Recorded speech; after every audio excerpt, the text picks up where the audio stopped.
On this episode, we have another installment of our Main Street Magic Community Q&A. Today is January 25th, 2022. This is episode 429 of the Main Street Magic Podcast. Jeremy and Rhonda are more than a little fond of Disney World, so they made this podcast to share it all with you. Reports and resorts, top 10 lists of all sorts. Main Street Magic's bringing it home for you. Hello and welcome to another episode of Main Street Magic. I'm your host, Jeremy Stein, and I'm joined by my lovely wife, Rhonda. Hey, guys. Make sure you check us out on the web at mainstmagic.com, as well as follow on Facebook, Twitter, and Instagram at mainstmagic. If you've not done so already, head out to Facebook and search for the Main Street Magic Community and ask to join. And then if you hit that subscribe button, you're going to get brand new episodes every Tuesday and Friday. But if you want even more content, including in-park, resort, at-home live streams, discounts on Main Street Magic merchandise, and a whole lot more, you can visit wonderlandcrew.com to check out our Patreon group. And then finally, if you're getting ready to plan your next Disney Universal vacation, maybe look to go on a cruise or pretty much travel anywhere else in the world, head to msmears.com to learn more about our wonderful travel partner, Melissa Pilgrim, with years of experience, and fill out a form for a free quote. So we love doing these Q&As every couple months or so.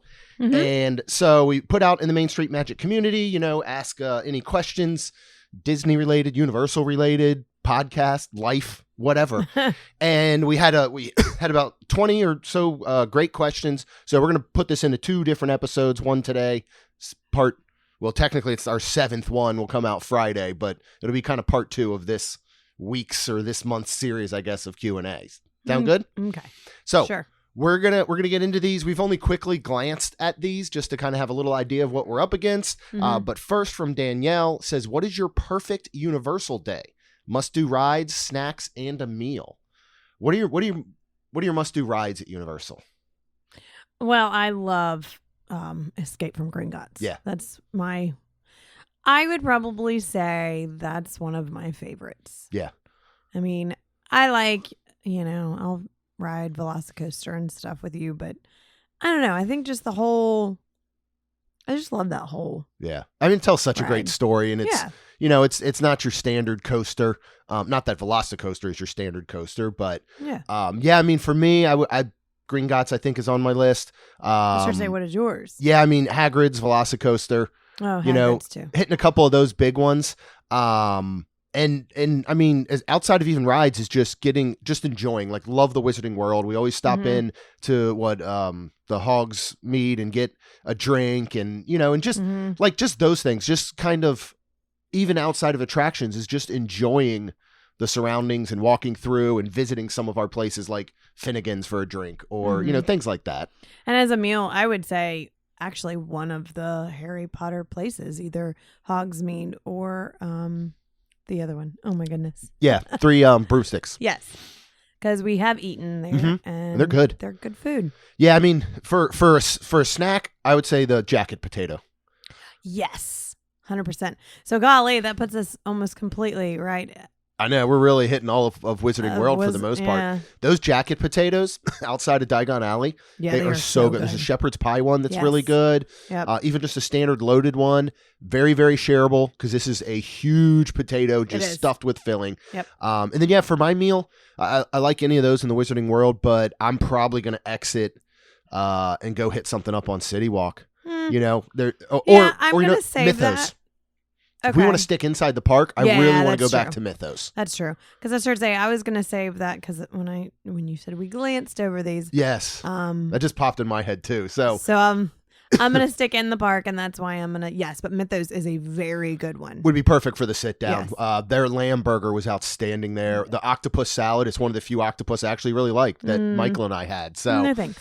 Next, we're going to go on to Tara. She says, "What is one item you think is overrated in all of Disney? Or better yet, maybe by like category of food, restaurant, resort. Same thing for underrated."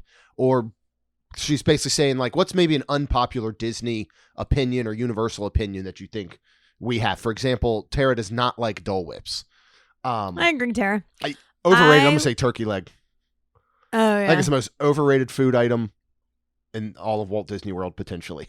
And I don't like the Dole Whip, just the regular what is it, pineapple? Yeah. I always, if I'm gonna get one, I always do the swirl. Yeah. I don't like just the plain one, so I think that plain one is overrated. Yeah. If you ask me. But Yeah. I think so too. And then if you're, talking about maybe getting into like rides or resort stuff, I mean, yeah, I don't know. For resorts, for me, still, and I love what they did with the refurb in the lobby, and I do like the rooms. The contemporary still, I think, is just overrated for me. Yeah. I mean, I'm really glad that it's getting some love, and it got Steakhouse 71, and they are, again, the lobby looks wonderful, but I don't know. It's still, it looks better than it was, but it still doesn't like draw me in where I think, so I just think that's the most overrated resort. Do you think there's one? Or you kind of agree along with that? Yeah, probably. I'm trying to think. There's so many that I don't think any of them are really totally overrated. Yeah. Maybe like you said, the contemporary. Yeah. A ride for me is probably Space Mountain. People still love that lineup for it. Yeah. And it's just, it hurts. It hurts. It We're older now. Yep. I don't know if, I think it's a combination of us getting older and the ride getting older as well. Like we're all getting older. And so, I just. But I think underrated, let's see, let me think what I was going to say about that. Skipper Canteen at Magic Kingdom, I feel like is underrated. Yep. I think it's fantastic. We've always had great, and some people have, unfortunately, one of my friends did have a bad experience, but it was really late in the night. So I wonder too if maybe kind of like they were kind of like Universal, maybe. Right. They just kind of, I don't know. Well, and I mean, in Skipper Canteen, there are some places, we go and we've had once and we have a great time and the food's all good. And then we just assume that place is always good. But we've been there several times. Yeah. And like you said, it's always been on point for us. So I don't think it's too common to get a bad meal there. I'm trying to think like maybe underrated rides or attractions. But honestly, I think Navi River Journey is kind of underrated. Yeah. I feel like that's had a bad rap for so long because it's always been. It's so short. Right. It's short. And so people just, and certainly waiting any length of time for that short of a ride, but it's still a really great ride. Yeah. I love the shaman. Yeah. At the end, the shaman at the end singing. I mean, that animatronic is amazing. So, for Universal, overrated now, and I think it goes along with Space Mountain as we get older. Rip Ride Rocket, man, the last time we rode that, it was killing me. Yeah, I don't like the Hulk. I think that's overrated. Yeah, Personally. But I think that's just me. I think we put both of these at overrated because they hurt us. You know what I mean? Yeah, maybe. It's not because they're like not good rides. I just wish they were smoother, and maybe we'd like them better. I mean, just for now, I'm going to say Finnegan's Food is overrated. Until we go back. Yeah. And have a lunch or something. And I think maybe those potato jackets are underrated. Yeah. People always want to talk pretzels and churros and ices and, all your common great theme park snacks. But man, these potatoes are so good. And a meal. It eats like a meal. Yeah. 100%. And it does probably fall under our snack requirements from that episode. But I think that one's really good. I think Aventura is overrated in general as far as resorts. Yeah. I think for us, we just don't really care for it. Not that everybody's like saying it's the greatest thing ever. I think the Endless Summer Dockside and Surfside Inn and Suites are currently underrated. Okay. I don't know if enough people still give them credit yet. Yeah. And so I would say that's probably on the underrated sign over there. But we don't really have I don't think we're really the types that have like hot takes though. Yeah. We don't have that a lot, It's not like I'm gonna, well, I guess we do have some, probably shrimp and things like that at Boathouse. That would be goodness. That could go my overrated, but so Josh with his fine wisdom as always said is if the universe is finite, what would beyond the edge of the universe be like? I don't know, like Marvel movies. Like I'm just thinking of like universes beyond, like Guardians of the Galaxy, and there being an Asgard, and there being, or you get to the edge of the universe and it's just a mirror of this universe, but it would be like the Bizarro universe, right? You remember where everything's like flipped. So that's probably what it is. Okay. Some sort of multiverse. I'll just go ahead and agree. Couple more Spider-Men. I think probably over in there. Yeah, Spider-Man. Maybe over in there. All right, Leah asks, what's your favorite sit-down restaurant or bar lounge at Disney Springs? Why don't you pick a restaurant and like a bar or lounge. Well, I mean, some of them kind of match up, to be honest. And I was honestly going to say Polite Pig. Really? Yeah. Wow, we've got to go back. I know. And that's where, like, that's where I glanced at these some, and I'm like thinking and like kind of even looking through Disney Springs restaurants. And Mm-hmm. I love Polite Pig. I love that you can walk up to the bar. Yeah. I love that you can sit out there in the bar area and order and eat food and drink and people watch. And it's one of the best people watching spots, I think. Place to like hang out. It's a great place. I mean, don't get me wrong. I do like Splitsville too. That outside. And a lot of times they'll have live music, which is super cool. But honestly, if you're gonna ask me what is my favorite sit down, I think I'm gonna go with Polite Pig. Okay. That's a great choice. We need to get back there. Yes. We haven't been to this place in forever, but again, it's one of those that has left such a lasting impression the times that we went, and that's Morimoto.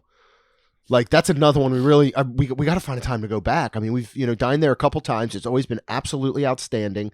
We're really loving the Boathouse. I mean, again, I think we're learning lessons to not order shrimp entrees. Yeah. I mean, everything else, the lobster roll, get steak, get salads, raw bar, all of that stuff. I think their oysters, Rockefeller, were outstanding there. Yeah. So yeah, that's definitely, I think, one of the best. And then as far as just truly a bar lounge, Jock Lindsay's. Oh yeah. I mean, yeah. Or Wine Bar George. Yep. Sitting upstairs. I like actually sitting upstairs at Wine Bar George instead of the little downstairs area.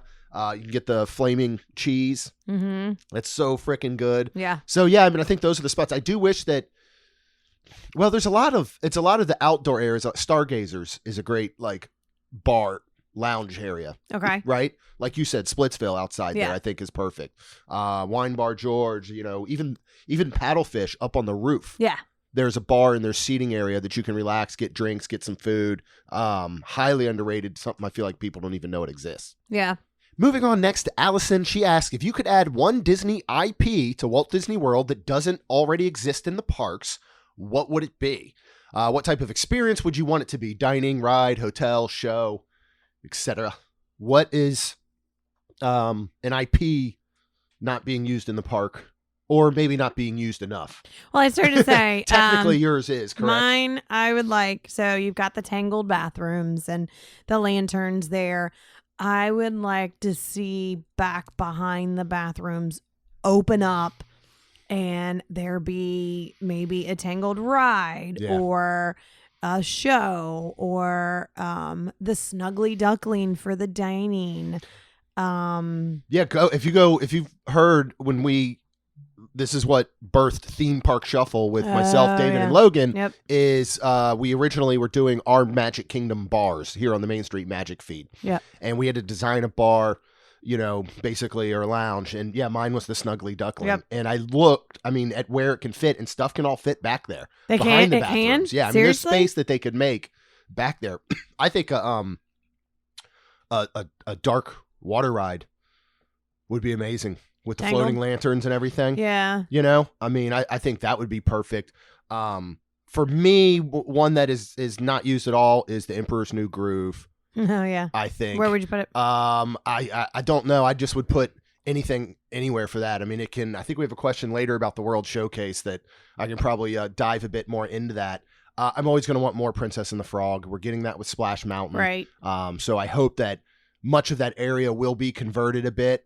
To not just the ride, but again coming out with gift shops and it's maybe a kiosk with food and I just started to beignets, say they have where it's Briar Fox's Patch or whatever to go, so they have to change all that, right? Yep. And then there's that other gift shop that's right outside of there. That'd be cool. But then you have to have all that.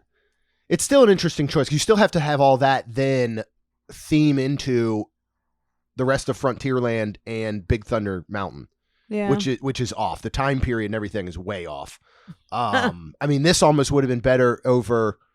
Well, no, because that's way off too. I don't know where they could have, put this, but I'm glad we're getting some Tiana and Princess and the Frog. But Emperor's New Groove, we'll talk about a little bit later too. Matt asks. Well, he says, my wife and I will be going to Universal Orlando at the end of February for a long weekend. if we're going to do one sit-down restaurant at City Walk, where would you choose? And he says, we are not picky. What are you choosing for one sit-down? I would probably have to say Cowfish. Yeah. Or the Italian restaurant. Yeah, right Vivo? there. Yeah, Vivo. I would highly, highly recommend Vivo, especially for like a date night type of thing. That's what I was Especially you thinking. can sit outside if the weather's nice. Yep. Cowfish is so good. Now, I know there's Cowfishes in other places. Like if you live in Charlotte, I'm pretty sure there's a Cowfish in Charlotte. If you live in Charlotte, you're probably not as excited maybe about Cowfish. Okay. We don't have one near us. Correct. Except at Universal. Right. And I think the food is so unique. The atmosphere is wonderful. And there's such a wide range of food. Now, he said they're not picky. But, again, it's one of those places that we could go with my parents, who are picky. You and I could eat all kinds of weird sushi and like mashed up, fusion burgers and all. Right. And my parents could still get a plain cheeseburger. Right. Or chicken or something. So I think that's what makes it so good. Big Fire... I go back and forth on recommending Big Fire. Why? Only because you have to be in the mood for and love that flavor of smoke and fire. Yeah, that's true. Because everything tastes like fire. Right. That's true. Which is good, but sometimes I don't know. Maybe I want a really good steak, but I don't want it to taste like the actual fire and charcoal. You know what I mean? Right. And that's how everything is there. But I would probably say Cowfish would be my final answer. Yeah, I said, that one or Vivo. Yeah. I guess depending, like, if you want Italian or... Yeah, or if you're looking for something maybe that is a little bit more romantic in a sense, then you would probably go to Vivo. If you're looking for something much more chill, laid back, you're going to do Cowfish. And if you want more options, like burgers and sushi, and if you are, not that you're not picky, but if you're like, oh, let's, go ahead and do Cowfish because we have lots to choose from, definitely pick... Cowfish. Yeah, and if you can recommend it or how busy it is, that second door outside seating at Cowfish is awesome. Second story, yes. Yeah, I think it's awesome. And you can, again, another great spot for people watching. Yeah. Looking out over that edge and all. All right, so Sean asks, and here's what I was referring to just a bit ago. If you could add a country region to the World Showcase, which would you pick and what IP would you tie in? I would do Peru, and it would have the Emperor's New Groove tied in, and we could get Kronk's coaster, then pull the lever, and that's where the coaster starts. Pull the lever, Kronk, and go down and do a coaster and all. And there's spots. This is very theme park shuffle-ish, as we've been kind of working through the World Showcase lately with this IP cot challenge that we've been doing. But yeah, for me, I think the food would be outstanding. I think it would be absolutely beautiful, and we get Cusco and Kronk and Yzma and all the wonderful Emperor's New Groove stories and characters. How about you? What would you like to see if you could have a new country? I guess Australia. Maybe, of course. That's what I was wondering if you were going to say. But I don't know what I'd put in there. Except Tom Holland. Why do you put Tom Holland in there? He's not Australian. I don't know. And I was thinking of Uncharted coming out, and I don't know if that's also, well. I mean, they're not allowed to put Thor in there. I just started to say, or I guess you could just do that with Chris Hemsworth. Just have a Chris Hemsworth walk around character. It's not even like tied to an actual IP or movie. I think Australia would be outstanding. I really do. I think it would be neat. And yeah, I mean, it is a hard one to think of what you would truly tie IP wise, but I'd love to see Mary Poppins go into the United Kingdom originally planned, and as far as we know, that's been scrapped. But I would absolutely love to see Mary Poppins represented in there with a ride, like an actual ride, not just some meet and greet or some little carousel, like a legit ride would be amazing. All right, John asks, he says, your meal per diem for one late afternoon, evening, and following morning afternoon at Disney Springs only as a solo traveler is $85. Where do you eat, especially if your per diem came from a theme park media site? Hey, theme park media sites, give us $85. I'll go test this out. What places would you be looking at eating? Just say doing I actually was going to say dinner? Morimoto, which is funny. Yep. I would do a nice dinner evening at Disney Springs at Morimoto. Morning, I mean, you're probably spending your $85 there at Morimoto, unfortunately. But if you are able to get just a single person, just get maybe a few appetizers and something to fill yourself up. Yeah. First of all, you're going to have amazing food. But second of all, I would either do the following morning at Homecoming or possibly House of Blues. Okay. Yeah, I mean, like you said, if you go to Morimoto and you do some apps, you're going to have to, if you could keep it to $50 and have 30 left over for breakfast. So the hard thing is you got to take, does it per diem, I would assume is just going to go towards food because John is stating if just say it was a theme park site that was sending us to do a report, right? Then alcohol normally would be excluded, so that would be coming from your own pocket, right? So that's not going towards our 85. We're just looking at food, right? It's funny. I was actually going to say Morimoto street food, right? Or there for more, for more bang for your buck, right? Because they have, their food is so good. Good. I mean, you could get one of their noodle bowls or pho bowls, and then get the sticky ribs. Mm-hmm. And you're done. You're going to be full. You're going to have a wonderful, wonderful meal. Next morning, I'm going to Everglazed. I think their breakfast sandwich, remember when you got the breakfast sandwich on that sweet roll, is absolutely delicious. Get yourself a coffee. And then as far as snacks, actually, if you're going to go into the next afternoon a little bit, I would go to Pizza Ponte and get a slice. Okay. So that could either be lunch the first day, dinner at Morimoto street food that night, and then Everglazed the next morning, or do another slice of pizza that second day or something like that. So, all right. Gary asks, what do you miss from the pre-pandemic Disney versus now? It could be anything, regulations for COVID or changes to FastPass, dining or characters. I personally miss FastPass. I was always okay with FastPass, and we went enough that I just grabbed the 3 ahead of time. We knew we were going to ride 3 rides whenever we went. If we wanted to do something else, we did. We were there that last Friday to Monday. Now we got up Monday and came home, but we were in parks all day Friday, all day Saturday, all day Sunday. We rode 1 ride.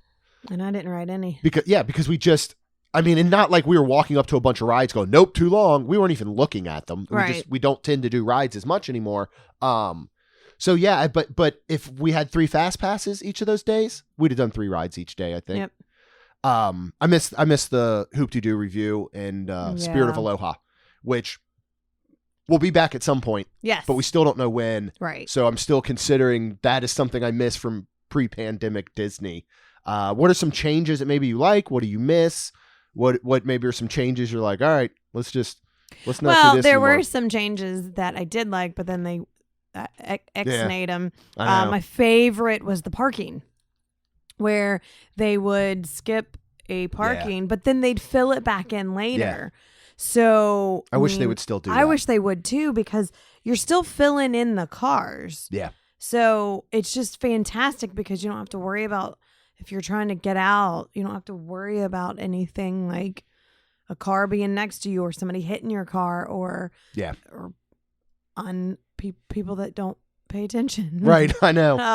That always was good. That was my favorite. And I loved too how they weren't like fill every available seating or space. We're back to that and all. You're back to that, which I mean, whatever. I don't. Park reservations, yay or nay for you?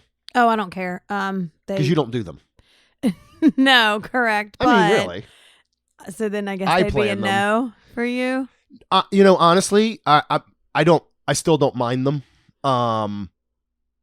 It doesn't bother me. Right.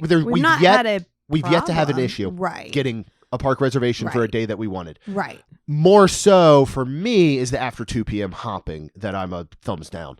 Okay. I miss all day hopping. I miss that if you wanted to, because Animal Kingdom opens early, you get to Animal Kingdom early. Maybe you go ahead and rope drop Flight of Passage, you ride it. By the time you're done, right around then, Dawa Bar's opening, you grab yourself a drink. It's 11 a.m. and you're like, I want to go to another park. You can't. Like that I miss. Okay. That makes sense. But, an after 2 is not horrible. No. But I think about we were at Hollywood Studios. We made that change of plans when we were at Hollywood Studios and we were going to hop over to like Epcot. And Rachel was coming to meet us because we decided not to do the Steakhouse 71 lunch. But I remember around 1 o'clock, it's like, all right, we got an hour to burn till we can kind of, technically get into Epcot. Now we started to slowly make our way over. We got there right at 2. It was fine. But I definitely I think I miss that ability, but Okay. Still with a lot of staffing issues and a lot of CMs who are out sick with Right. COVID and stuff like that. I still believe in the long run, the park reservations are just here to stay because logistically Disney can plan everything. Absolutely. They can plan their staffing, which you hope causes for better staffing and proper staffing so that your experience is better. They can plan for food. They can plan for basically how many people they know will be in the park that day. Right. So I don't think they're going anywhere, but yeah, they don't really bother me too much. Okay. Do you miss like meet and greet, like the old school meet and greets as opposed to these distance ones or the cavalcades? Yeah. I would like the cavalcades to stick around. I like the cavalcades, but I miss the meet and greets because like I would love to hug them. And like Tinkerbell was always so good. Yeah. Like just that interaction and everything certainly are missing. But I would like Parade to come back to Magic Kingdom. Yeah. But keep the cavalcades at Epcot Hollywood Studios. And the boat cavalcade, we'll call it Animal Kingdom. Right. I absolutely love and adore that. I would like to see that fun. stick around. Yeah. Okay, and finally for this round, and then we will pick up the rest of the questions on Friday's episode, John asked, what are some of the worst food choices you've ever made at Walt Disney World? Oh, I feel like man. This is a sad one to leave I on. know. I mean, we ended up, if you listen to our Citricos review, I mean, it ended up being that hamachi is probably one of our least favorite things we've had, even though we were able to fix it with soy sauce. Mm-hmm. That's not the dish it intends to be. So as far as the dish that it's supposed to be, I think that's up there with some of the kind of worst. Well, unfortunately, we had a not very good experience at all at Monsieur Pool. Yes. So that was very disappointing. We have not been back yet, because I'd love Disney to ask us back. I know. I mean, yeah. Just with as bad as the experience of food we had, not cast members, they were fantastic. But the food, it was just sad, and so I'm not ready to rush back and spend my money and hope, that you would hope that it's good, but I mean, outside of Monsieur Paul, and there was something going on that night. I don't know what was going on in the kitchen, but because we had so many people that absolutely love this place. I mean, again, the good reviews far outweigh the bad ones. We just unfortunately had a bad one, but I can't really. I'm trying to think if there's been something that literally we ordered, took a bite, and was just like, I can't even finish this. Like I don't feel like there's ever been anything like that. I mean, there's been festival foods where I've tasted and I'm like, nope, I'm done. Don't like it. Yeah. Well, the bone marrow is not going on your worst list, huh? You probably would have thought so at first. Maybe. Yeah, I can't think of anything just bad. I mean, I every time I order octopus, I realize, you know what? I don't like octopus. Why do I keep ordering it? I just don't like it. I keep thinking like somebody's going to do it right. But again, I don't think there's been a good one at Mythos. Yes, it was very good at Mythos. Because you had it, you liked it, and then you were excited to try other ones. Yeah. And unfortunately, you have not come across one that you have liked. No. And so I think I'm just stopping. Like, and I've probably eaten octopus at, 6 to 8 different times throughout Disney World, probably. So yeah, I can't really think of anything that's just bad. I did not. One of the places I really want to get back to, they're finally reopening. It's been a long time. Flying Fish. Oh yeah. I didn't have the best experience. That's right. The time we went, but everybody else did.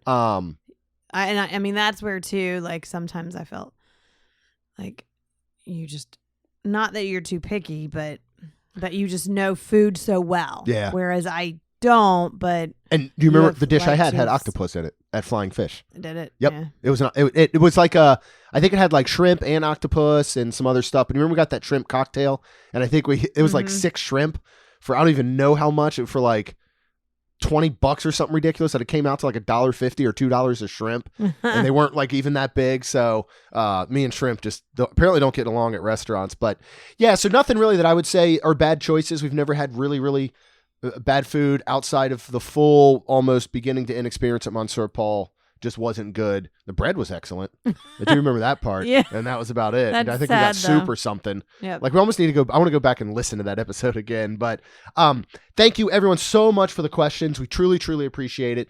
We will go ahead and answer a whole other round of wonderful questions on Friday's episode. At any time, though, you can always hit us up with questions. We can just answer them in the Facebook group. If you go to Facebook and search for the Main Street Magic Community and ask to join, again, check out wonderlandcrew.com, and also kind of redoing our merchandise shop over the course of this week. So I will be making an announcement about that. We're going to move everything over to TeePublic, kind of narrow down some designs and do some fun stuff in the future. So keep an eye out at mainstreetshirts.com. And as long as you're out on the internet, hit that subscribe button. You get the brand new episodes every Tuesday and Friday. And we would absolutely love if you could leave us a rating and review, Because it'll help our show grow. That's all we've got. We'll see you real soon. Jeremy and Rhonda are more than a little fond of Disney World, so they made this podcast to share it all with you. Reports and resorts, top 10 lists of all sorts. Main Street Magic's bringing it home for you.